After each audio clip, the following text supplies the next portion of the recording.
Okay, let's unpack this. You know that feeling when you're trying to get a real grip on the Bucharest real estate market, Hmm. and you keep hearing these huge numbers like 50,000 apartments sold a year? Yeah, it sounds massive, doesn't it? It really does. Hmm. But the question is, how many actual apartments, living spaces, are truly changing hands? That's the real And question. that's what we're diving into today. Because, look, this isn't just about stats, right?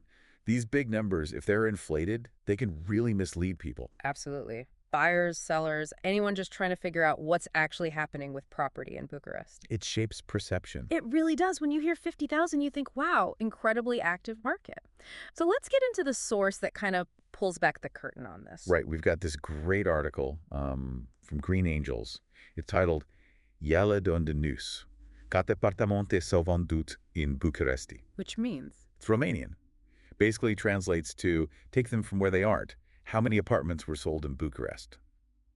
Catchy, right? Huh. Definitely gets your attention. It's by George and Marco, just published May 5th, 2025. And it really gets into what those big transaction numbers actually count.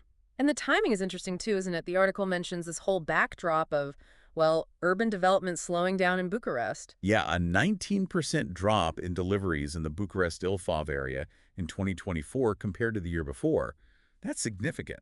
It is. So understanding how many new apartments are part of those sales figures becomes even more critical in that context. Exactly. And you get the sense the author, Marco, was maybe a bit frustrated too. Oh, how so? Well, he mentions being tired of seeing, those dramatic market crash headlines, Ah, the clickbait. pretty much. And also needing to clear things up after that VAT rate change late last year. Remember that? Oh, yeah, from 5% up to 9% for places delivered in 2024. That caused a bit of a rush, didn't it? For sure. People scrambling to lock in the lower rate. Yeah. So that definitely played with the transaction numbers we saw. Right. Adds another layer of complexity to interpreting the data. So our mission today, this deep dive, is to really get under the hood of these numbers. What do they mean for you if you're looking at Bucharest real estate? Let's do it. We need to look past the headline figure, that 50,000 number, and see what it's actually made of. Okay, so where does the investigation start? Well, it hinges on a really fundamental question the article asks. Does ANCPI, that's the National Agency for Cadastre and Land Registration, how do they actually define an individual unit that gets counted in their stats? Ah, the definition. Always key. Exactly. And George and Marcus didn't just guess. He went straight to ANCPI and asked them. Good move. Yeah, and he got an official reply. Dated April 22nd, 2025, it lays out their definition, referencing Law No. 1141996, Article 2. Okay, so what does the law say? What counts as a unit? Well, it mentions the things you'd expect, living rooms, other spaces, dependencies, utilities, direct access, separate entrance, basically a functional unit in a condo building, typically for one household. Standard stuff, like an apartment. Right.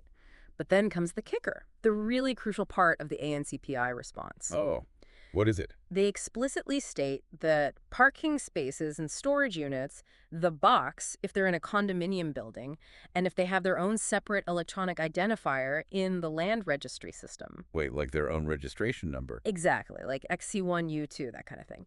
If they have that separate ID, they are counted as individual units in the transaction statistics. Wow. Okay, so not just apartments. Not just apartments, parking spots, storage rooms. If they're registered separately, they add to that big total number. That's quite an eye-opener. So the 50,000 figure we hear isn't 50,000 homes necessarily? Precisely. Yeah. It includes potentially thousands and thousands of these accessory units. Each sale of a parking spot gets counted the same as a sale of a 3-room apartment in that headline number. That changes the picture dramatically, doesn't it? Suddenly those huge transaction volumes make a different kind of sense. It explains a lot, and this is the article's core finding.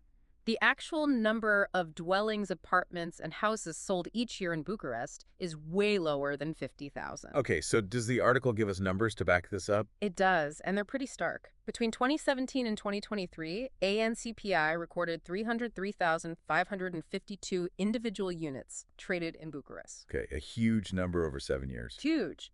But in that same period, how many actual dwellings were built? Only 71,269. Hold on, let me get that straight. Over 300,000 units traded, but only about 71,000 new homes built. That's right, more than 4 times as many transactions as new homes. So where are all those other transactions coming from? Resales, sure, but Well, the author makes a pretty logical argument about the accessories. Think about new buildings, they often legally require parking, right? Okay. Maybe 1.2 spots per apartment on average. yeah, that's pretty standard for authorizations. So it's reasonable to assume the number of parking spots and maybe storage units being created and sold is at least as high as the number of new apartments. Probably higher. So a huge chunk of those 300,000 transactions could just be parking and storage, especially from new developments. A very significant chunk. Now, not every single spot gets sold right away with the apartment, obviously, but there are enough of them being traded as separate units to massively inflate that overall transaction figure ANCPI reports. Okay, this makes so much more sense now. So how does this affect our understanding of, say, the role of new apartments in the market? Great question. The article looks into that too. If you just look at the raw ANCPI numbers, the share of new apartments in total transactions seems to bounce around a bit. Like what?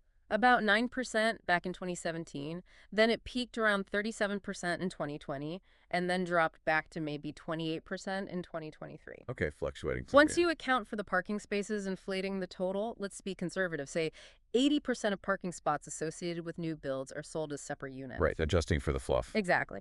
Then the calculated share of new apartments in the real market activity looks quite different. How different? Well, for 2017, it's still around 10%.